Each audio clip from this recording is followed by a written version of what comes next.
Vamos a hablar un poco del dato que publicó ayer el Centro Regional de Estudios Económicos Bahía Blanca de la Argentina, el CREBA, en la ciudad de Bahía Blanca. Agradecemos que esté del otro lado y ya vamos a charlar con él, el economista jefe del centro, que es Gonzalo Semilla. Gonzalo, buenos días, Julián Deitch te saluda, ¿cómo andás? Buen día, Julián. Un gusto conversar con vos.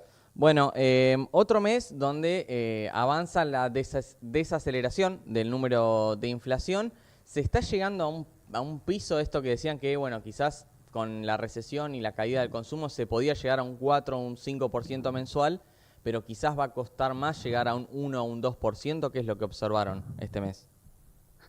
Bueno, mirá, a nosotros nos arrojó 4,2% en el mes pasado. Es verdad lo que vos estás comentando, a lo que te referís, que continúa con el proceso de desaceleración de precios de manera, digamos, ininterrumpida. No tuvimos desde que empezó el año un mes en el cual haya tenido un rebote o un pequeño rebote. Siempre hemos tenido desaceleración en nuestro caso. 4,2 y hablar de un 2%, que es por lo menos a lo que pretende el gobierno, converger con las tasas de inflación del 2% mensual, equivalente a la tasa de variación del tipo de cambio, que actualmente es del 2% mensual, y cercano al rendimiento de las tasas de interés del sistema financiero. Eso es lo que pretende en una instancia, e incluso busca superar ese objetivo y que la tasa de inflación y la tasa de variación del tipo de cambio o de evaluación lleve o alcance el 1%. Bueno, yo lo veo un poco complicado, complejo alcanzar el 2%, un poco más el 1%. Obviamente es el deseo de todos porque teniendo esos valores del 1-2% mensual normaliza la economía y el sistema financiero y las expectativas incluso a mediano y largo plazo mejoran. ¿Por qué por ahí es complejo o esto que vos mencionás de alcanzar un piso? Porque da la sensación o todavía quedan ajustes tarifarios por hacer, no solo en Bahía Blanca, sino también a nivel nacional. Hay variaciones en el precio del combustible, sean por los impuestos propios que establece el gobierno, como aumento de precios netos en el combustible para el sector de los estacioneros. Y si bien el atraso en los salarios reales, la caída muy fuerte del consumo del ciudadano de a pie, hace que la inflación esté un poco contenida o haya venido desacelerándose. En caso que los salarios reales se recuperen, la gran pregunta es, bueno, ¿qué va a pasar con la inflación? ¿Por qué digo esto? Porque en el mes de junio nosotros publicamos el mes pasado los salarios del mes de junio y superó, por lo menos a nivel nominal, superó digamos, el ritmo de los precios. Entonces hubo una pequeña recuperación puntual. No podemos decir que va a suceder en el resto de los meses, pero ¿qué pasaría si los salarios reales se recuperan con la inflación? ¿Presionarían a los precios? Bueno, eso no lo sabemos. ¿Qué pasa también con el sector exportador, que de alguna manera presiona sobre una variación del tipo de cambio que no sea el 2%, sino que sea superior? El gobierno no lo desea porque eso impactaría en los precios. Entonces, bueno, todavía hay cosas que quedan por transitar y es difícil de garantizar, por supuesto, que el ritmo inflacionario alcance el 1%. Ujú.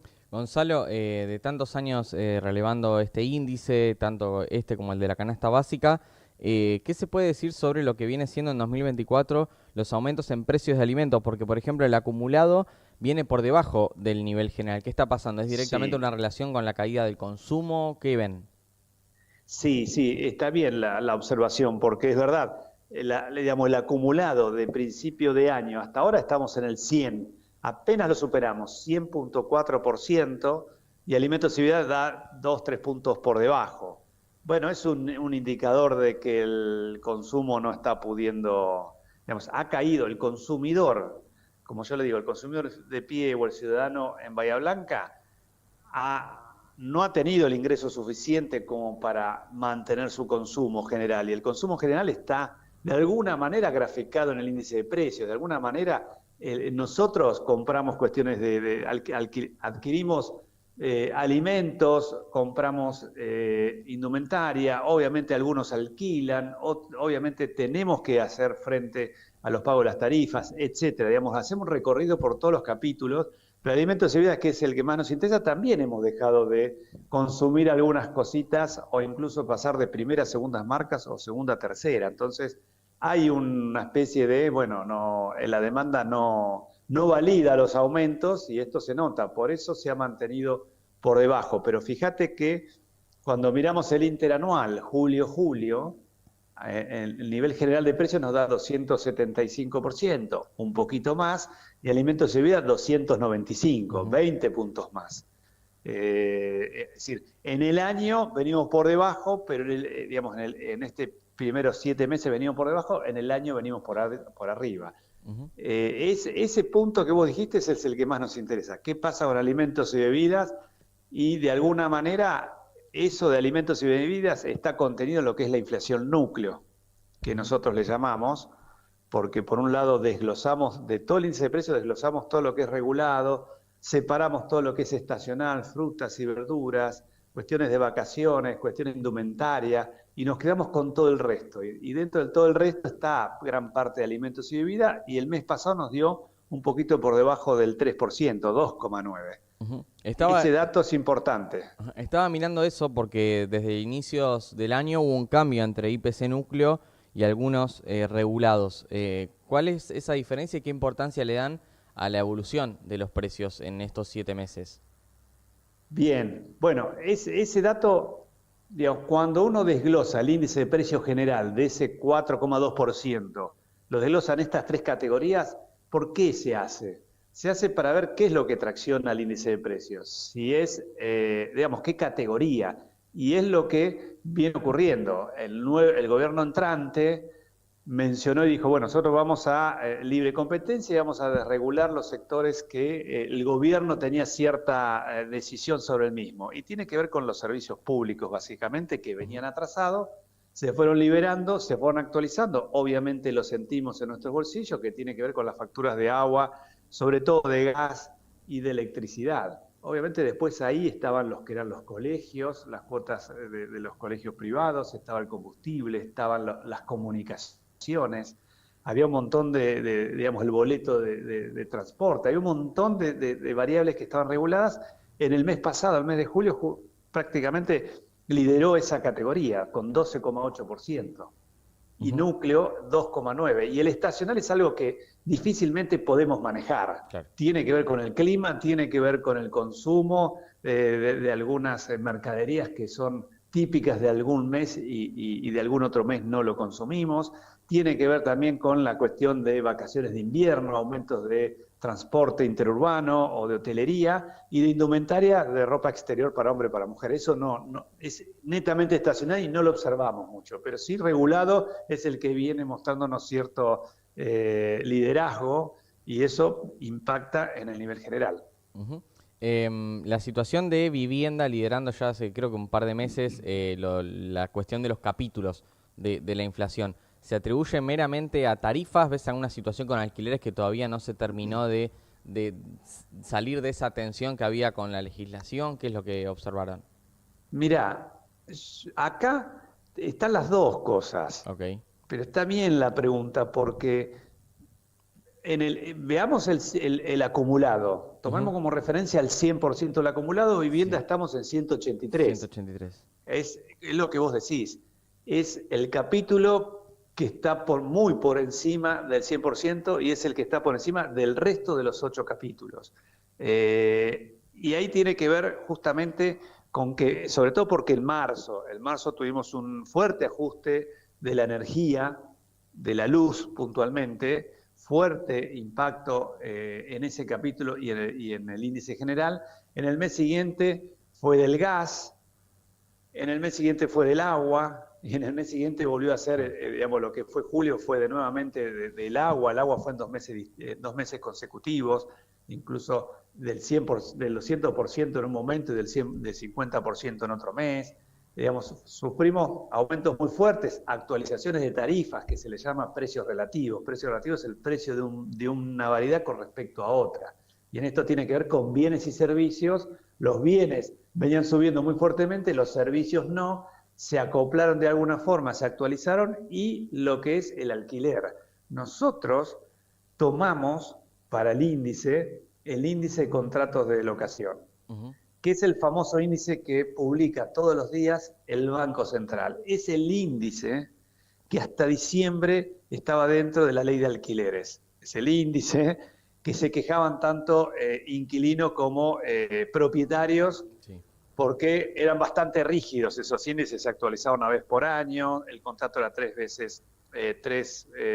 cada 3 años. ¿Por qué nosotros tomamos eso? Porque todavía hay muchos inquilinos que están dentro de esa ley de alquileres, de la vieja ley del alquiler. Si vos alquilaste un departamento o una vivienda hasta octubre del año pasado, estás dentro de ese índice de contrato de locación. El resto que alquiló después se rige por la oferta, la libre oferta y demanda, es decir, por lo que establezca el mercado. Y el mercado no tiene muy claro qué establecer. Nosotros hemos hablado con inmobiliarias locales y no lo tiene. Algunos nos miran nuestros índices, otros, a la salida de la ley de alquileres hubo fuerte aumento de los alquileres, mucho más fuerte de un índice de precio acumulado e interanual. Había poca oferta de propiedades. Hoy día hay una especie de sobreoferta de propiedades, entonces los alquileres han bajado mucho en comparación a principio de año. Entonces hay un ruido dando vuelta. Nosotros preferimos en este caso tomar y mantener el ICL, el índice de contrato de locación. Gonzalo, te hago una última pregunta que quizás me podés decir si estoy errado en el pensamiento o en la duda y sacarla si hace falta. En esta cuestión de desregular algunas, como decís, comunicaciones, lo que tiene que ver con combustibles, esta situación que se dio, por ejemplo, con las prepagas, de que se liberó toda la posibilidad de aumentos y luego se quiso dar marcha atrás persiguiendo este objetivo del número de inflación como fin último. ¿Crees que hay alguno de esos indicadores o esos rubros donde quizás se puede descalibrar y romper esta dinámica? ¿O crees que por ahora se viene demostrando que esa desregulación no se sale de los cánones normales, mientras tanto se mantengan ciertos números de la macroeconomía? No sé si me expliqué. Sí, te entiendo, porque es verdad, cuando yo mencioné la categoría regulado, me quedó por mencionar las prepagas, y las prepagas fue un caso emblemático, porque fue lo primero que se desreguló y se sintió muchísimo en los bolsillos de los consumidores que pagan prepagas, porque fue enorme. Te diría que desde diciembre ocurrió eso y como pareciera interpretarse como que se les fue de la mano al gobierno en dejar la libertad, en regular, que el mercado regule. Lo que pasa es que el mercado, cuando uno dice el mercado regula, ¿qué significa? Que si a vos te aumentan fuertemente, es decir, si la oferta, que es la prepaga, te aumenta fuertemente y de manera sostenida, ¿qué hace la demanda? Bueno, se pasa de un plan superior a un plan inferior. Eso es lo primero que empezó a hacer la gente, porque no se resistía a perder la cobertura, y otra lamentablemente tuvo que pasar a otra prepaga o directamente, entre que tomó la decisión y buscó otra, se quedó sin nada, sin cobertura. Es complicado y el gobierno se dio cuenta que esto impactó mucho en los precios. Si el gobierno quería desregular de manera simultánea todo el mercado, evidentemente íbamos a tener un nivel inflacionario muy alto y por varios meses. Entonces fue como tomó la decisión de decir, bueno, intervino, vamos hacia atrás, volvamos hacia marzo, no me acuerdo qué mes. En definitiva, yo creo que el gobierno está mirando todas estas variables. Tiene bien en claro que no quiere que se le dispare el índice de precios, porque forma parte de la protesta y de la preocupación de los argentinos a las últimas décadas. Bajar la inflación o que se acelere es un punto ganado.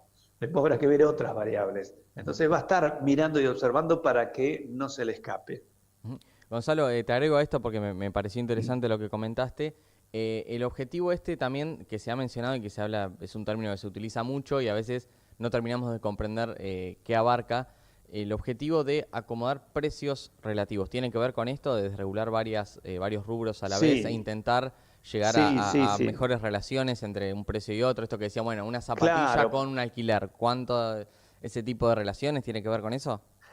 Cuando uno habla de precios relativos, en general significa que es si yo te digo que la batata cuesta 6.000 pesos, vos no entendés que estás, digamos, como con términos absolutos. Sí, bueno, 6.000, yo no sé si es barato o caro. Ahora, cuando yo te comparo eso con 2 litros, como 1 litro de combustible, que para poder extraerlo, el proceso, la inversión y la infraestructura es enorme y está un tercio o 4 veces más barato. Entonces hay que acomodar esos precios. Siempre la comparación era 1 litro de agua y 1 litro de combustible. Ujú. No tiene, digamos, los procesos de producción, de extracción, de producción, de distribución, de almacenaje, de transformación son mucho más complejos que el agua. Está bien, son dos recursos que se supone que hay más abundancia de agua para que cuidarla, pero el petróleo no se renueva. Es lo que hay, es lo que hay que, y hay que cuidarlo. Entonces, y lo mismo es si yo te cobro por mes el consumo de agua 700 pesos, bueno, en un hogar de una casa, por ejemplo, 100 metros cuadrados, entonces claramente hay distorsiones. No tenés referencias y los precios relativos tienen que ver muchas veces con los bienes respecto con los servicios. Los servicios venían atrasados. Si en tu casa de 70, 80 metros cuadrados pagabas 500 pesos de luz, bueno, algo está fallando. Ujú. Es decir, evidentemente la empresa tendrá sus falencias porque lo tenemos y ese punto central en la gestión del nuevo gobierno local es por qué no ha invertido el proveedor local del servicio. ¿Por qué no ha invertido? Bueno, porque quizás la tarifa está muy atrasada. Pero es verdad, pero hay subsidios, esa es la otra cuestión. ¿Quién subsidia a las empresas prestadoras de servicios públicos? ¿El Estado Nacional o el Estado Provincial? Bueno, ¿qué pasa? Bueno, nada, ahí es una cuestión Sí. para charlar en otro momento, pero es importante considerarlo.